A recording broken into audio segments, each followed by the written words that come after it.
Hola, muy buenas tardes, días o noches en la hora que estén viendo este video. Me presento, mi nombre es Luis Fernando Martínez Mendoza, soy técnico en urgencias médicas básicas de Zamora, Michoacán. Actualmente estoy cursando el diplomado en atención médica prehospitalaria a nivel avanzado, de manera digital o en línea, en la Universidad de Guanajuato, que también va de la mano con la Escuela Regional de Atención Prehospitalaria, que está ubicada aquí en Zamora. Bueno, este video consiste en explicar con nuestras palabras lo que entendimos en el módulo de anatomía y fisiología del aparato respiratorio. Y pues bueno, comenzamos. Bueno, como todos lo sabemos, el aparato respiratorio está conformado por varias partes, como son las fosas nasales, nasofaringe, orofaringe, laringe, tráquea, bronquios, bronquiolos y alvéolos.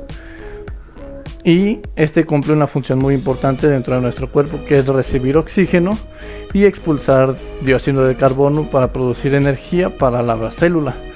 Esto mediante el proceso de respiratorio, que está dividido en fases, que son la ventilación pulmonar, que es el proceso de cambio de gases entre la atmósfera y los alvéolos pulmonares mediante la inspiración. La expiración entra por las fosas nasales, va hacia la nasofaringe, la orofaringe y la faringe.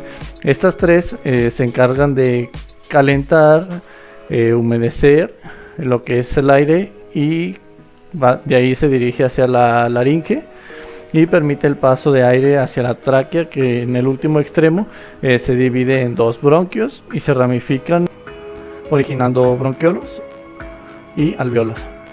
Bueno, la siguiente fase es la hematosis, que es el intercambio de gases que hay en los alvéolos y la sangre que hay en los capilares que los rodean, y se realiza cuando el oxígeno que se inhala cruza las paredes de los alvéolos y las paredes capilares, llega a la sangre y se une a la hemoglobina de los glóbulos rojos, que estas harán llegar todo el oxígeno a las células del cuerpo, y el CO2 pasa a los alvéolos y de ahí es expulsado.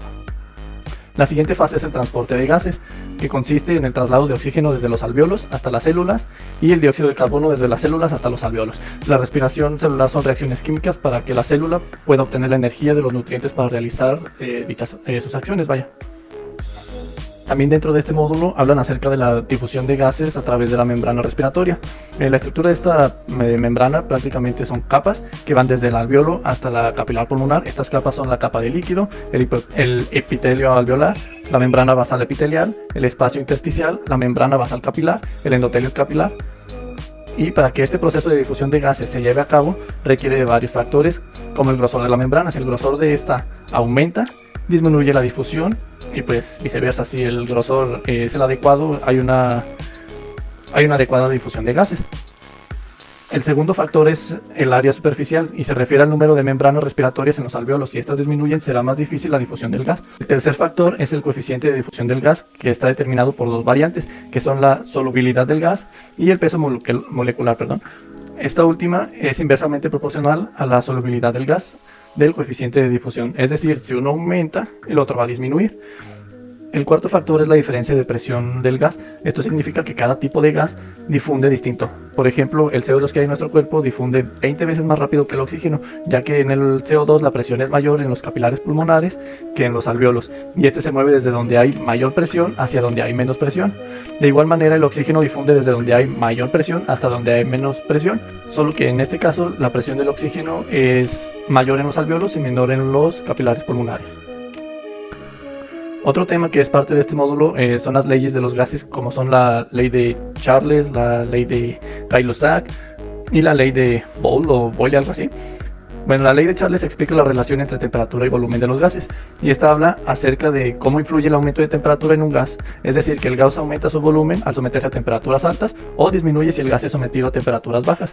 Estas dos medidas de volumen y temperatura son directamente proporcionales y tienen una fórmula que es volumen igual a la constante de proporcionalidad por temperatura en grados Kelvin. O también se puede ver de la siguiente manera, que es volumen sobre temperatura igual a una constante. Esta marca un antes y un después en el cambio de la temperatura, que se puede expresar P1 sobre T1 igual a la constante, y B2 sobre T2 es igual a la constante, que al final queda B1 sobre T1 igual a B2 sobre T2. La ley de Gay-Lussac explica la relación entre la temperatura y la presión de un gas.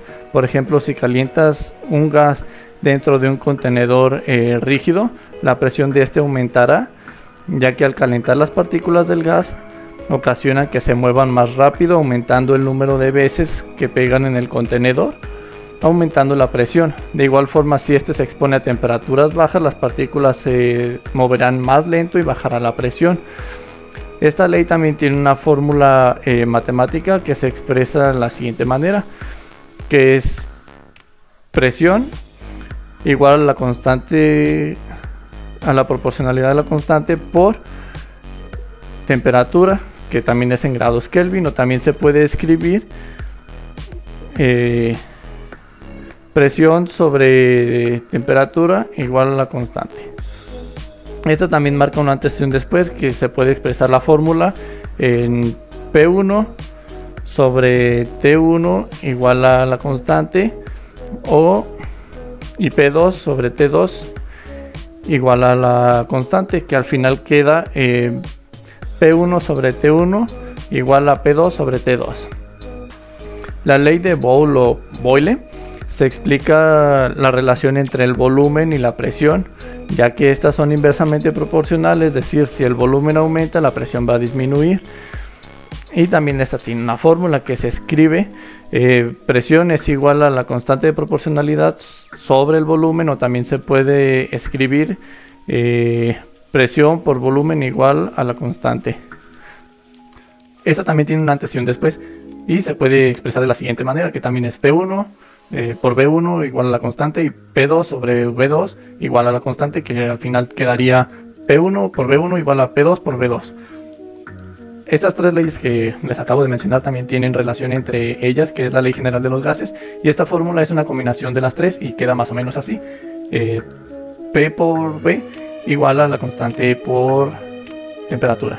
Otro de los temas es la curva de disociación de la oxihemoglobina. Es un tema que en lo particular me costó mucho trabajo, pero dentro de lo que entendí, es como un pequeño cambio en la presión proporcional de oxígeno que puede afectar de manera significativa la saturación de oxígeno, que es lo que nosotros como TUM o TAMP buscamos que sea de manera adecuada en un paciente.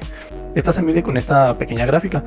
Siempre estará en esta forma, solo que si modifica los valores de presión de oxígeno, lo que ocasiona es que la curva simplemente se mueva hacia la derecha o hacia la izquierda. Por ejemplo, si un paciente presenta el 98% de saturación de hemoglobina, pero con presiones de oxígeno bajas, esta curva se mueve hacia la izquierda. Esto quiere decir que no va a llegar la oxigenación adecuada a los tejidos.